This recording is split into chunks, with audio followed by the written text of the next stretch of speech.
नमस्कार प्रिय दर्शकों, आप सभी के सम्मुख उपस्थित हूँ हथेली में सफल शिक्षक योग को लेकर।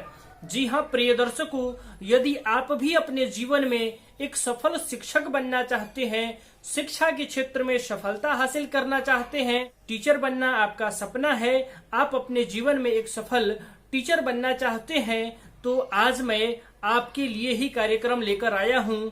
आप भी अपनी हथेली में शिक्षक योग को देखिए।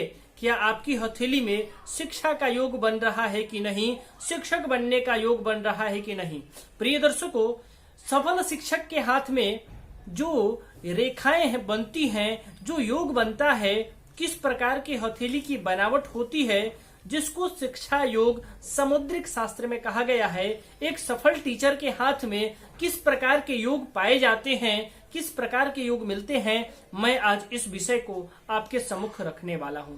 तो प्रिय दर्शकों, एक सफल शिक्षक के हथेली में 3 रेखाएं, जीवन रेखा, भाग्य रेखा और सूर्य रेखा, तीनों ही स्पष्ट होनी चाहिए, त्रुटिपूर्ण नहीं होनी चाहिए।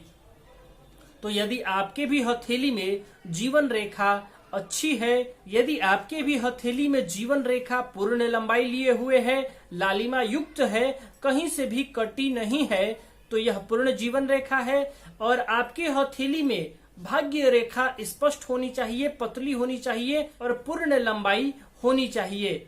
इसके साथ साथ हथेली में सूर्य रेखा स्पष्ट होनी चाहिए, किसी भी प्रकार की त्रुटि उस रेखा में नहीं होना चाहिए, किसी भी प्रकार का दोष उस रेखा में न हो। इसके साथ साथ हथेली में गुरु का पर्वत, जो तर्जनी उंगली है, उसके मूल भाग में गुरु का पर्वत है, वह विकसित होना चाहिए और उस पर क्रॉस का चिन्ह बन रहा हो। इसके साथ गुरु की जो उंगली है, तर्जनी उंगली, वह अनामिका उंगली से अधिक लंबाई लिए हुए हो, तो यह बन जाता है एक सफल शिक्षक योग। ऐसे जातक जिनके हथेली में यह योग बन रहा है, वह शिक्षा के क्षेत्र में अत्यंत सफलता हासिल करते हैं, वह अपने जीवन में एक सफल शिक्षक कहे जाते हैं। तो आप भी यदि शिक्षक बनना चाहते हैं तो इस योग को अपने हथेली में देखिए। मैं पुनः एक बार दोहरा देता हूँ, हथेली में जीवन रेखा जो शुक्र पर्वत को घेरे हुए है, यह जीवन रेखा पूर्ण होनी चाहिए, अच्छी होनी चाहिए, लालिमा युक्त होनी चाहिए, किसी भी प्रकार से कहीं कटी नहीं हो। इसके साथ साथ हथेली में भाग्य रेखा भी अच्छी हो, लालिमा लिए हो और अपनी पूर्ण लंबाई में हो। भाग्य रेखा सामान्यतः यह केतु पर्वत से निकलकर मध्यमा उंगली पर जो रेखाएं पहुंचती है, यानी मध्यमा उंगली के मूल भाग में जो शनि का पर्वत है, उस पर्वत तक वह रेखा पहुंचती है, वह भाग्य रेखा कहलाती है।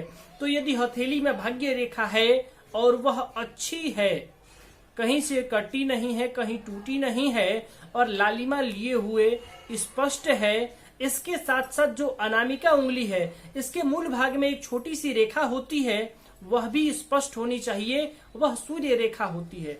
तो हथेली में जीवन रेखा, भाग्य रेखा और सूर्य रेखा तीनों ही अच्छी हो। इसके साथ साथ हथेली में देवगुरु बृहस्पति का पर्वत उभार लिए हो, विकसित हो और उस पर क्रॉस का चिन्ह बन रहा हो। साथ ही देवगुरु बृहस्पति की जो तर्जनी उंगली है, वह अनामिका उंगली जो रिंग फिंगर है, इससे लंबी होनी चाहिए।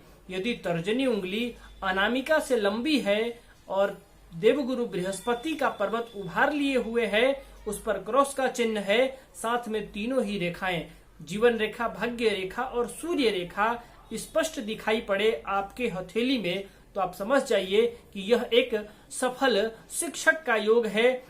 आप अपने जीवन में एक सफल शिक्षक बनेंगे।